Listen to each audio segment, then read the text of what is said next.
नमस्कार दोस्तों, the Hindi hub में आप सभी का स्वागत है। आप नया रास्ता के 3 अध्याय पढ़ चुके हैं। आज हम शुरू करेंगे चौथा अध्याय। सुबह के लगभग 11 बजे हुए थे। पोस्टमैन के आने का समय हो गया था। घर पर सबको किसका इंतज़ार था? जी हाँ, अमित के घर से आने वाले पत्र का, क्योंकि आज हमें उन्हें पता चलने वाला था कि अमित के लिए जो रिश्ता मीनू के लिए आया था उसे उन्होंने हाँ कह दी है या नहीं। आशा, रोहित, माँ, पिताजी सब अपनी अपनी बात करने में व्यस्त थे।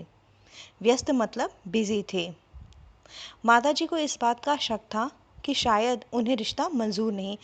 मीनू की जो माँ है उन्हें से मन ही मन में लग रहा है कि शायद उन्हें रिश्ता ये मंजूर नहीं है, अमित की फैमिली को, अमित के परिवार को। उन्हें लग रहा था इसीलिए अभी तक उनका कोई पत्र नहीं आया है। तो पिताजी कह रहे हैं उससे कि नहीं, ऐसा नहीं होगा।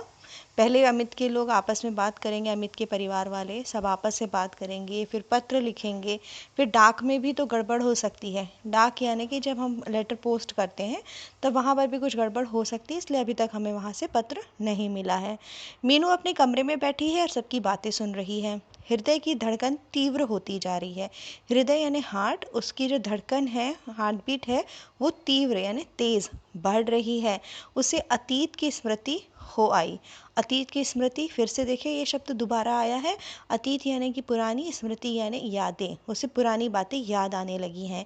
इससे पहले यानी अमित के पहले भी कुछ कई लड़के उसे आए थे देखने और उन्होंने उसे नापसंद कर दिया था। वो अपने मन में सोच रही है कि जब उसकी परीक्षा होती थी और रिजल्ट, परीक्षा फल, नतीजा आता था, तब भी उसे इतनी घबराहट नहीं होती थी जितनी कि आज हो रही है। और क्यों हो रही है इतनी घबराहट? वो समझ नहीं पा रही थी कि उसे क्या हो गया। तभी पोस्टमैन की आवाज़ सुनाई दी। सबको समझ में आया कि अमित के यहाँ से पत्र आ गया होगा। अब ये सुनकर मीनू के हृदय की धड़कन और तेज हो गई।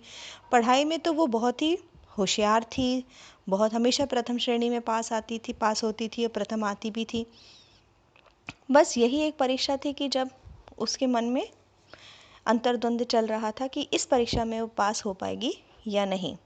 तभी रोहित ने आवाज़ लगाई और ज़ोर ज़ोर से कहा कि मेरठ से पत्र आ गया। पिताजी ने सबसे पहले पत्र पढ़ा। उसके बाद सबने पत्र पढ़ा एक एक करके, लेकिन सबके चेहरे पर उदासी छा गई। घर पर मौन छा गया, एकदम शांति हो गई।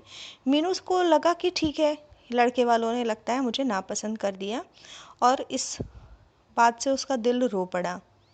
लेकिन फिर उसे ऐसा लगा कि क्या मुझ में सचमुच कमी है कुछ। उसने अपने आप से ही कहा कि मैं कुरूप तो नहीं हूँ। देखिए, कुरूप का मतलब है अगली, मैं बदसूरत नहीं हूँ। फिर मुझे ऐसे क्यों रिजेक्ट कर दिया जाता है? उसके अंदर एक हीन भावना घर कर गई। हीन भावना, इन्फीरियरिटी कॉम्प्लेक्स। शायद वह विवाह के योग्य ही नहीं। वह खुद ही सोच रही है कि मैं शादी के लायक ही नहीं हूँ, मैं दिखने में सुंदर ही नहीं हूँ। अब उसने मन ही मन तय कर लिया कि अब मैं शादी कभी करूँगी ही नहीं, और तकिए में मुंह छुपाकर लेट गई। बाहर मम्मी और पापा उसके बात कर रहे थे। उन्हें समझ में नहीं आ रहा था कि उन्होंने आशा का हाथ क्यों मांगा। आपको पता है कि अमित के पिता ने क्या पत्र लिखा था? यदि नहीं आपको पता है तो अध्याय 3 पहले पढ़िए, फिर 4 को कंटिन्यू करिए। यहाँ पर माँ कह रही है कि मैंने उसी दिन आशा से कहा था कि तू अंदर कमरे में मत जा जहाँ लड़के वाले बैठे, पर उसने सुनी नहीं, पहुँच गई वहाँ पर। ऐसा क्यों कहा था? याद है आपको, जब आशा हंस हंस के लड़के वालों से बात करी तब माँ ने उसे डांटा था। कुछ देर बाद फिर से वो बोली, देख लो अब उसका नतीजा। अभी यहाँ पर मीनू के पिताजी कह रहे हैं, पर मीनू की माँ, आशा तो अभी छोटी है, इंटर की परीक्षा ही तो दी है, फिर अभी हमारे घर में बड़ी बेटी मीनू है, और यदि उसकी शादी के पहले हम आशा की शादी तो नहीं कर सकते। बेचारी मीनू, वह तो वैसे ही उदास रहती है। माँ की ये परेशानी है। वो कह रही हैं कि हमारी बेचारी जो मीनू है वो हमेशा ही उदास रहती है। अब ये बात पता चलेगी तो क्या बीतेगी उस पर। हमारी बेटी ने क्या कसूर किया होगा जिसका फल भगवान उसे दे रहा है?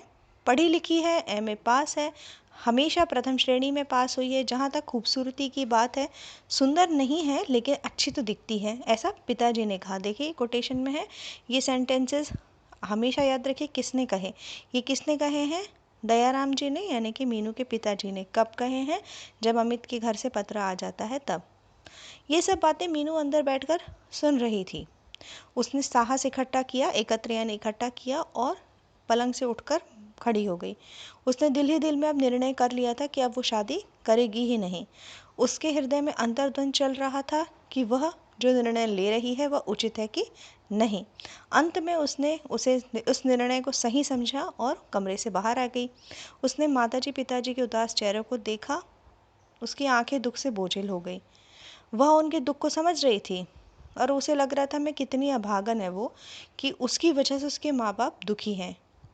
मीनू ने हिम्मत की और अपने पापा से बोली, पिताजी आप मेरी चिंता ना करें, आशा की शादी वहाँ कर दें। यहाँ पर अब उसे पता चल चुका है कि लड़के वालों ने मीनू को रिजेक्ट किया है और आशा को पसंद कर लिया है अमित के लिए। तो अब वो अपने पापा से कह रही है कि आप मेरी चिंता मत करो, आप छोटी यानी आशा की शादी उससे कर दो, मेरे कारण आप उसकी ज़िंदगी मत खराब करो। नहीं बेटी, यह सब हमें अच्छा नहीं लगेगा। बेटी, तुम्हारी मनः स्थिति को हम भली भांति समझते हैं। मनः स्थिति में न के बाद दो बिंदी हैं, विसर्ग जिसे आप कहते हैं। भली भांति में भा के ऊपर चंद्र बिंदी है और भली भांति के बीच में योजक चिन्ह लगाए जाते हैं, ध्यान रखिए। मेरी बच्ची, मैं तुम्हारे लिए इससे भी अच्छा वर ढूंढूंगा। उसके पापा उसे कंसोल कर रहे हैं, सांत्वना दे रहे हैं कि नहीं नहीं, ऐसा कोई मत करो तुम, मैं तुम्हारे लिए अमित से भी अच्छा लड़का ढूंढ कर लाऊंगा। पिताजी आप इतने परेशान ना हो, मैं अपनी चिंता अपने आप करूंगी, आप आशा की शादी कर दीजिए, ऐसा उसने कहा। पिताजी अब ज़ोर से बोल रहे हैं कि ऐसे कैसे, छोटी बहन की हम शादी कर दें, समाज क्या कहेगा, अभी घर में बड़ी बेटी बैठी हुई है, हम छोटी की शादी कर दें। वो कह रही है कि आप चिंता समाज की क्यों कर रहे हैं, समाज आखिर हमारे लिए क्या करता है। समाज की तरह हम यदि सोचेंगे समाज के बारे में तो हम हमारी ज़िंदगी तो जी नहीं पाएंगे। और इस तरह की परिस्थिति के लिए विवश कौन करता है, समाज ही तो करता है। तो जो माँ है वो कह रही है कि बेटी हमारे यहाँ इस तरह का रिवाज नहीं है, रिवाज मतलब चलन इस तरह नहीं है कि हम बड़ी बेटी घर पे है और हम छोटी की शादी कर दें। माँ आप मेरी चिंता बिल्कुल मत करिए, मैंने निश्चय कर लिया है कि अब मैं शादी करूँगी ही नहीं, बल्कि मैं इंडिपेंडेंट मतलब अपने पाँव पर खड़ी होना चाहती हूँ। पाँव में देखिए चंद्रबिंदी है, मैं किसी पर बोझ नहीं बनूँ। यहाँ पर मीनू जो है अपने थोड़ी दुखी भी है और वो बोल रही है। माँ ने कहा, बोझ? ऐसा कैसे कह रही है तू, माँ बाप के लिए एक बेटी कभी बोझ नहीं हो सकती, ऐसा माँ ने कहा, ठीक है। माँ बुरा मान गई क्या, मेरा कहने का अभिप्राय, अभिप्राय का मतलब है मतलब, मेरा कहने का मतलब ये नहीं था, ये था कि लड़की को अपने पाँव पर खड़ा होना आवश्यक है। आज के आधुनिक यानी मॉडर्न युग में स्त्रियाँ में चंद्रबिंदी है, स्त्रियाँ पुरुषों से कंधा मिलाकर काम कर रही हैं और मैं तो पढ़ी लिखी हूँ, मैं भी कुछ कर सकती हूँ, ऐसा मीनू ने अपनी बात को स्पष्ट कर दिया सबके सामने। मीनू, अपने पाँव पर खड़े होने में कोई बुराई नहीं है, परंतु शादी करना तो ज़रूरी है, इतनी लंबी ज़िंदगी है तेरे सामने। फिर वो कह रहे हैं कि हमारा तो क्या भरोसा ना, आज है हम कल नहीं, फिर सुख दुख में तेरी मदद कौन करेगा, तेरे पति तेरा बच्चे होंगे तो फिर तेरी बूढ़े, जब तू बूढ़ी हो जाएगी तो वो काम आएंगे, ऐसा उसकी माँ ने कहा। अब वो कह रही है, पर माँ अभी मैंने शादी करने का विचार छोड़ दिया, आप शादी आशा की कर दीजिए, ऐसा कहकर मीनू अंदर चली गई। माँ और पिताजी कुछ समझ नहीं पा रहे थे कि क्या किया जाए। सिर्फ मीनू के कहने पर आकर हम आशा की शादी तो नहीं कर सकते। अभी वो उस उलझन में फंसे हुए थे, फंसे में चंद्रबिंदी है, वो बहुत ही ये एकदम कॉम्प्लेक्स हो गई थी कंडीशन, सिचुएशन एकदम समझ में नहीं आ रहा था क्या करें। तभी उनके पिताजी के एक मित्र आ गए, वह उनके बहुत घनिष्ठ मित्रों में से एक थे, घनिष्ठ मतलब क्लोज, बहुत नज़दीकी मित्रों में से एक थे।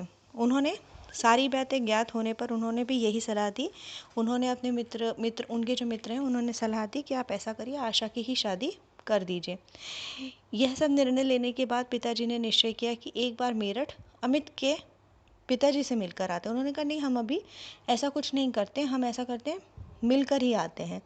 अपने दिल में आशा संजोए आशा का रिश्ता लेकर पिताजी अमित के घर पहुंचे। उन्हें बड़ी उम्मीद थी क्योंकि आशा से शादी की बात स्वयं उन्होंने लिखी थी।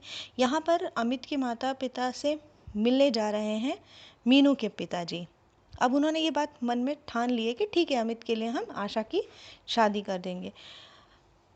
वो पहुंच गए मेरठ। घर में उस समय कोई नहीं था। नौकर ने दरवाज़ा खोला, दयाराम जी को अंदर बिठा लिया। अभी उन्हें बैठे हुए कुछ समय हुआ था कि कोई एकदम चमचमाती कार से नीचे उतरा और अंदर आया। यह ज्ञात होने पर कि मायाराम जी कहीं बाहर गए हैं, वो भी वहाँ बैठ गए। बातों बातों में पता चला कौन थे वो, शहर के बड़े व्यक्ति धनीमल जी। जी हाँ, अब यहाँ सरिता के पिताजी भी आ गए। धनीमल जी ने उन्हें बता दिया कि भाई मेरी बेटी है सरिता, उसका रिश्ता हमने अमित के साथ पक्का कर दिया और हम शादी में 5 लाख रुपए लगा रहे हैं। ये पता चलते ही दयाराम जी के पांव तले धरती खिसक गई। ये एक मुहावरा है, इसे आप अंडरलाइन कर लीजिए। अब उन्होंने 1 मिनट भी वहाँ ठहरना उचित नहीं समझा। अब उन्हें रियलाइज़ हो गया कि उन्होंने तो लेटर लिखा था कि हमें आशा पसंद है, लेकिन यहाँ तो उन्होंने उसका रिश्ता अमित का सरिता से ऑलरेडी कर दिया। सारे रास्ते दयाराम जी यही सोचते रहे कि उन्होंने आशा के रिश्ते क्यों लिखा, जबकि उन्होंने तो धनी घर की बेटी से ऑलरेडी उसका रिश्ता तय कर दिया था। यहाँ पर एक बहुत मुख्य लाइनें आ रही हैं, पेज नंबर 12 अंडरलाइन करिए। कैसी जालिम है यह दुनिया, सब कुछ पैसा ही है इस दुनिया में, इंसान में इंसानियत, शर्म, लज्जा कुछ भी तो नहीं रही है। पिताजी के मन में अंतर्द्वंद चल रहा था। घर पर सभी उम्मीद लगाए बैठे थे कि आशा का रिश्ता पक्का हो जाएगा। ये 3 लाइनें अक्सर आती हैं, ध्यान रखिए। कौन कह रहा है, क्या कह रहा है, क्या मतलब है, ये आता है। तो यहाँ पर वो पिताजी सोच रहे हैं कितनी कठोर है ये दुनिया, कितनी जालिम है ये दुनिया। दुनिया में सबके लिए क्या है, बहुत महत्वपूर्ण है, सिर्फ पैसा। लोगों के बीच में से इंसानियत ख़त्म हो चुकी है, शर्म नहीं है, लज्जा नहीं है। और अभी उनके मन में अंतर्द्वंद यही चल रहा है कि क्या हुआ ये, कैसे उन्होंने आशा के लिए रिश्ता मांगा और जबकि वो पहले ही धन की लालच में सरिता के साथ अमित रिश्ता तय कर चुके थे। घर पहुंचने पर दयाराम जी का एकदम उदास चेहरा देखकर सब समझ गए कि आशा के रिश्ते के लिए भी उन्होंने मना कर दिया है। लेकिन वास्तविकता जानने पर सबका हृदय मायाराम जी के परिवार के प्रति घृणा से भर गया। लेकिन जब अमित के पिताजी के बारे में जब पता चला सभी को कि भाई उन्होंने तो सरिता के लिए हाँ कह दी है और आशा और मीनू दोनों को ही उन्होंने पसंद नहीं किया था, सिर्फ हमें एक झूठ लिखा था उन्होंने, तो जब पता चला तो पूरा परिवार जो है वो अमित के परिवार को घृणा सी नज़रों से देखने लगा। उनके मन में उनके लिए नफ़रत सी आ गई, घृणा सी आ गई। घृणा का स्पेलिंग देख लीजिए। ये अध्याय 4 यहाँ ख़त्म होता है। अध्याय 5 मैं जल्दी आप लोगों के सामने लेकर आऊँगी। मैंने जो लाइनें आपको अंडरलाइन करने के लिए की हैं प्लीज़ कर लीजिएगा, क्योंकि एग्ज़ाम में ऐसी ही लाइनें आती हैं, आपको आगे के भी और उससे पीछे उससे रिलेटेड क्वेश्चन ज़रूर पूछे जाते हैं। तो आपको पता होना चाहिए कि ये पंक्तियाँ किसने कहीं, कब कहीं और उसका भावार्थ क्या था। ठीक है, तो मैं द हिंदी हब से पायल आपसे विदा लेती हूँ। नए वीडियो के साथ फिर से मिलूँगी। नमस्कार।